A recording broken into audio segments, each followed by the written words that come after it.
आणि यानंतर आपण महत्त्वाच्या आताच्या बातम्या टॉप 18 न्यूजच्या माध्यमातून पाहूया।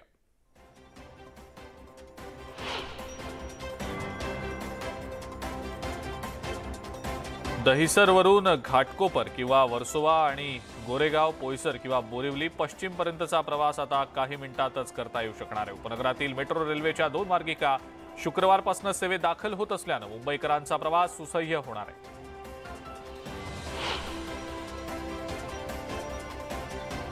राज्यभरातील ऊस उत्पादक शेतकऱ्यांसाठी आनंदाची बातमी आहे। ऊस तोडणी यंत्र खरेदीसाठी आर्थिक सहाय्य देण्यासंदर्भात सादर करण्यात आलेल्या प्रस्तावाला मंजुरी देण्यात आलेली आहे।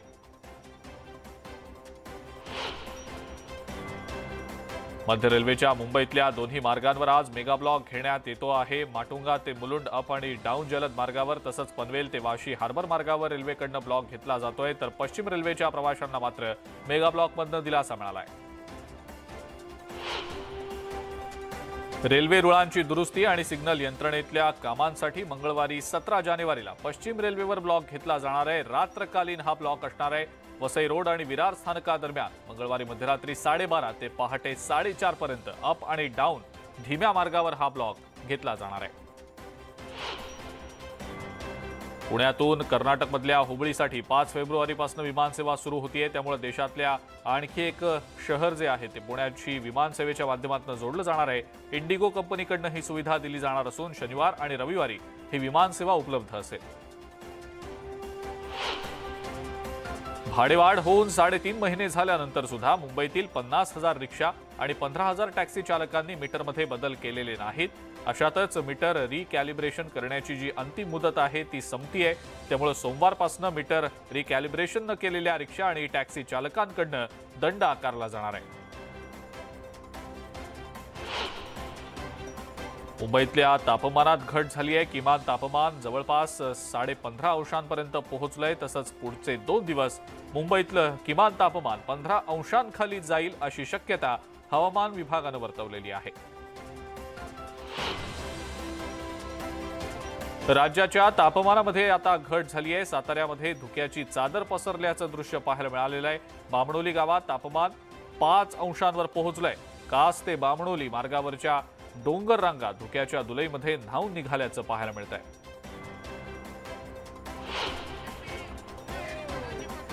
पुण्यामध्ये रंगलेल्या 65व्या महाराष्ट्र केसरी कुस्ती स्पर्धेमध्ये पुण्याचा पैलवान शिवराज राक्षे यानं विजय मिळवत महाराष्ट्र केसरी 2023 होण्याचा मान मिळवलाय। अंतिम सामन्यामध्ये शिवराजनं सोलापूरच्या महेंद्र गायकवाडला काही मिनिटातच थेट चितपट करत विजय मिळवला।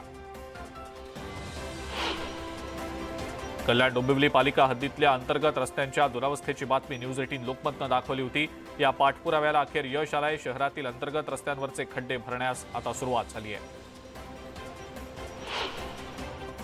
नाशिकमध्ये आगीच्या घटना वारंवार घडत आहेत। शहराच्या सुरक्षेसाठी आता नाशिक पालिका अग्निशमन विभाग आग विझवणारा रोबोट खरेदी करण्याच्या तयारीत आहे। मुंबईच्या धर्तीवर पालिका रोबोट खरेदी करणार आहे। सांगलीमध्ये हवामान बदलामुळे भाजीपाला पिकांवर थ्रिप्स, मावा, तुडतुडे, करपा आणि डाउनी या रोगांचा प्रादुर्भाव झालाय, त्यामुळे भाजीपाला उत्पादक शेतकरी संकटात सापडलाय। सध्या भाजीपाला पिकावर सर्रास औषध फवारणीचं काम सुरू आहे।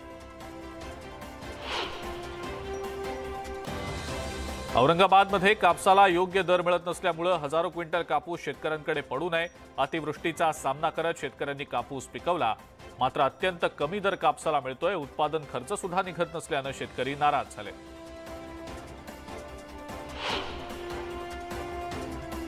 बारामतीमध्ये जलशुद्धीकरण केंद्रात बिघाड झालाय, त्यामुळे काही ठिकाणी 2 दिवस पाणी पुरवठा बंद असेल, त्यामुळे नागरिकांनी आता पाणी जपून वापरण्याचं आवाहन नगर परिषदेनं केलंय। बीडच्या पोखरी गावात ऊसतोड मजुरांनी वर्गणी गोळा करून 37 लाखांची जिल्हा परिषद शाळेची टोलेजंग इमारत बांधलेली आहे। विशेष म्हणजे या जिल्हा परिषद शाळेसाठी शेतकऱ्यांनी 42 गुंठे जमीन दान दिली आहे। शिक्षणासाठी समर्पणाचा एक नवा आदर्श या गावानं निर्माण केलाय। राज्यामध्ये सगळीकडे रस्ता सुरक्षा मोहीम पार पडतीये, मात्र लातूरमधल्या औसा शहरात 7 आसनी क्षमता असलेल्या ओमनी कारमध्ये चक्क 26 विद्यार्थ्यांना कोंबून प्रवास केला जात असल्याचं दिसून आलेलं आहे। याबाबत आरटीओ मार्फत मात्र कोणतीही कारवाई होत नाहीये, त्यामुळे हा व्हिडिओ अधिकाऱ्यांना दाखवल्यानंतर प्रशासन कारवाई करेल अशी आशा पालकांनी व्यक्त केली आहे।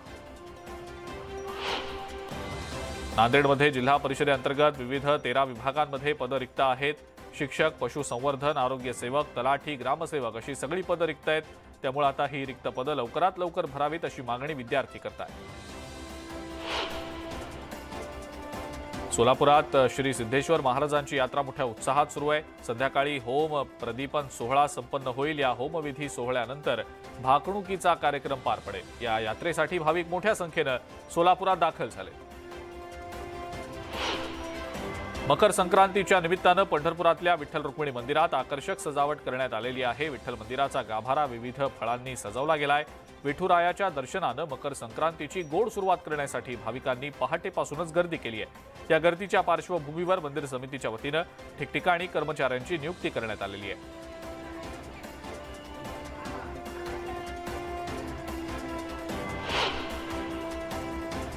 आणि यानंतर महत्त्वाच्या राजकीय टॉप 18 न्यूज पाहूया. वांद्रे पूर्व पोलीस स्टेशनमध्ये किशोरी पेडणेकर आणि किश कॉर्पोरेट सर्व्हिसेस प्रायव्हेट लिमिटेडच्या विरोधात तक्रार दाखल झालेली आहे. भाजप नेते किरीट सोमय्या यांनी ही माहिती दिलेली आहे. तर SRA प्रकरणात तक्रार दाखल झाल्याचंही त्यांनी सांगितलं.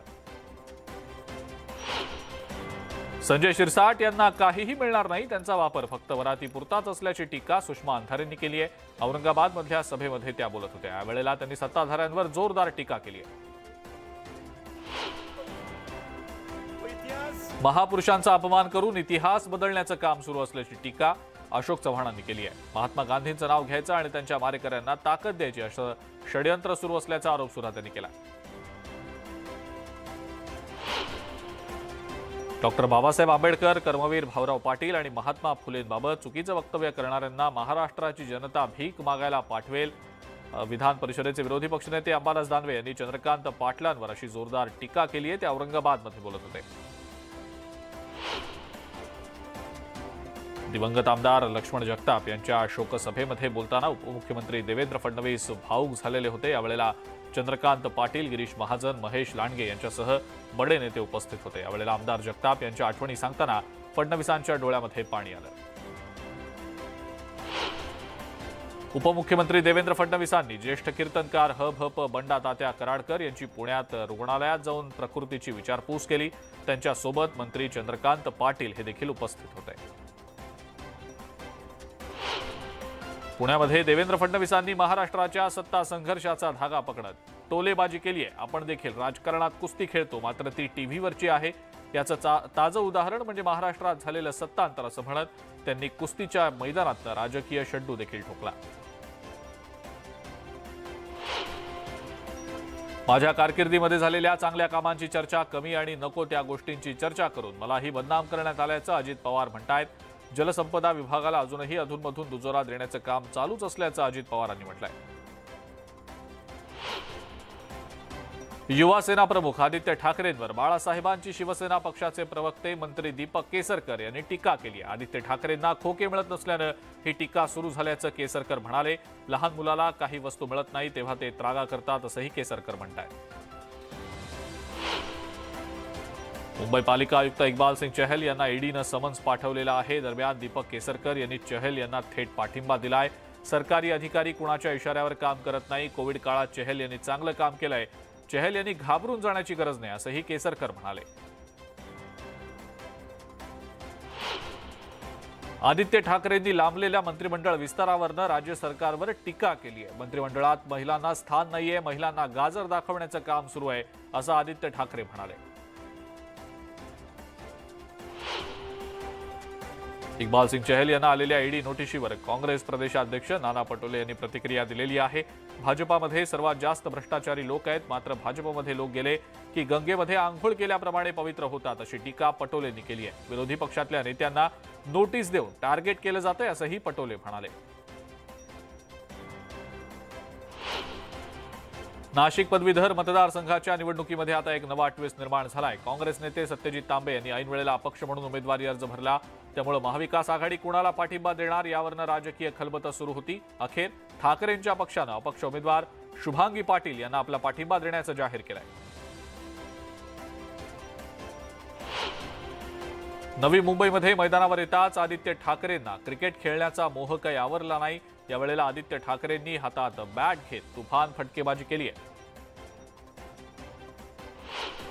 अमरावतीतल्या छत्री तलाव परिसरामध्ये बॉक्स क्रिकेट, झुंबा डान्स आणि योगा मैदानाचं उद्घाटन आमदार रवी राणांच्या हस्ते पार पडलं। यावेळेला रवी राणांनी क्रिकेट खेळण्याचाही आनंद लुटला।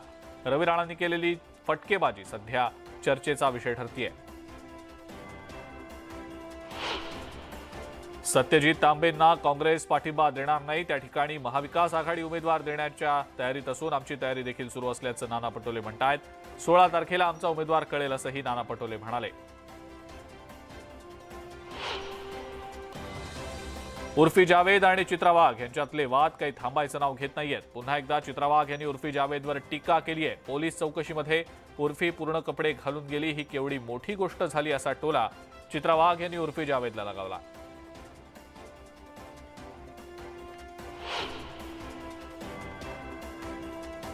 स्वाभिमानी शेतकरी संघटनेचे नेते राजू शेट्टी यांनी राज्यातल्या साखर कारखानदारांवर गंभीर आरोप केले। सहकारी आणि खासगी साखर कारखानदार मिळून दरवर्षी 1 कोटी 3 लाख टन ऊसाची चोरी करतात। त्यातनं सुमारे 4.5 कोटी रुपयांची साखर चोरी करून शेतकऱ्यांवर दरोडा टाकतात असा गंभीर आरोप राजू शेट्टींनी केला आहे।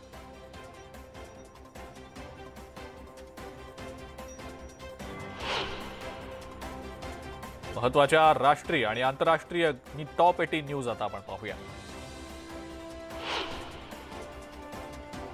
जम्मू काश्मीरच्या सोनमर्गमध्ये हिमस्खलन झाल्यानं खळबळ माजली। या हिमस्खलनामध्ये बांधकाम कंपनीचं वर्कशॉप बर्फाखाली गाडलं गेलं। किश्तवाडमध्ये तुफान बर्फवृष्टीमुळे हिमस्खलन झालं। जम्मू काश्मीरमधल्या बांदीपोरासह 12 जिल्ह्यांमध्ये हिमस्खलनाचा इशारा दिला गेलेला आहे। राज्य आपत्ती व्यवस्थापन प्राधिकरणानं कुपवाडा या जिल्ह्याला हिमस्खलनाचा सर्वाधिक धोका असल्याचं सांगितलंय, तर बांदीपोरा, बारामुला, डोडा यासह इतर जिल्ह्यांसाठी मध्यम धोक्याचा इशारा दिला गेला आहे। जम्मू काश्मीरच्या सोनमर्गमध्ये बर्फाचं वादळ आलं। या वादळाचा एक व्हिडिओ सोशल मीडियावर व्हायरल होतोय। या बर्फाच्या वादळामध्ये इथं काम करणाऱ्या MIELचे जे कर्मचारी आहेत त्यांचा वर्कशॉप उद्ध्वस्त झाला। इथं काम करणारे कर्मचारी जीव वाचवण्यासाठी पळताना दिसतात। जम्मू काश्मीरमधील काही भागांमध्ये सलग बर्फवृष्टी सुरू आहे, त्यामुळे इथलं जनजीवन विस्कळीत झालंय। श्रीनगर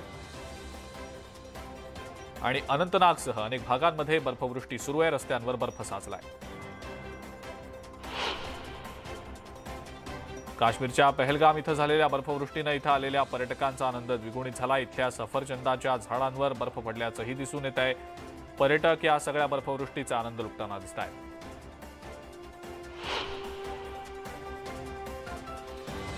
पंतप्रधान नरेंद्र मोदी आज आणखी एका वंदे भारत ट्रेनला हिरवा झेंडा दाखवणार आहेत। तेलंगणाच्या सिकंदराबाद ते आंध्र प्रदेशमधल्या विशाखापट्टणम दरम्यान ही भारताची 8वी वंदे भारत ट्रेन धावणार आहे। पंतप्रधान मोदी व्हिडिओ कॉन्फरन्सिंगच्या माध्यमातून या ट्रेनला हिरवा झेंडा दाखवतील। उत्तर प्रदेशमधल्या बुलंदशहरमध्ये काही तरुणांनी हातात शस्त्र नाचवल्याचा व्हिडिओ व्हायरल होतोय। तरुण शस्त्र हातात घेऊन रस्त्यावर फिरताना दिसत आहेत। पोलीस या व्हिडिओच्या आधारे तपास करतायत। मध्य प्रदेशच्या सतनामध्ये फुटबॉल सामन्यादरम्यान हाणामारी झाली। 2 संघातल्या खेळाडूंमध्ये सुरू झालेला वाद थेट हाणामारीपर्यंत जाऊन पोहोचला। या हाणामारीमध्ये काही खेळाडू जखमी झाले। त्यानंतर मॅच रेफरीनं दोन्ही संघांना रेड कार्ड दाखवून स्पर्धेबाहेर केलं। उत्तर प्रदेशमधल्या मेरठमध्ये दगडफेक आणि गोळीबार झाल्याचा एक व्हिडिओ समोर आलेला आहे। गाडी बाजूला लावण्याच्या वादात 2 गटांमध्ये वाद झाला। त्यानंतर गोळीबार आणि दगडफेक झाली। पोलिसांनी या प्रकरणी 3 जणांना अटक केली आहे। उत्तर प्रदेशमधल्या नॉयडा इथं एका गुंडानं फुकट सामान न दिल्यामुळे दुकानदाराला बेदम मारहाण झालेली आहे। गुंडानं दुकानदाराला काठीनं मारहाण केली आहे। जीव वाचवण्यासाठी हा दुकानदार बाजारामध्ये धावत होता। या सगळ्या प्रकारानंतर पोलिसांनी तक्रारीनंतर या गुंडाला अटक केली आहे।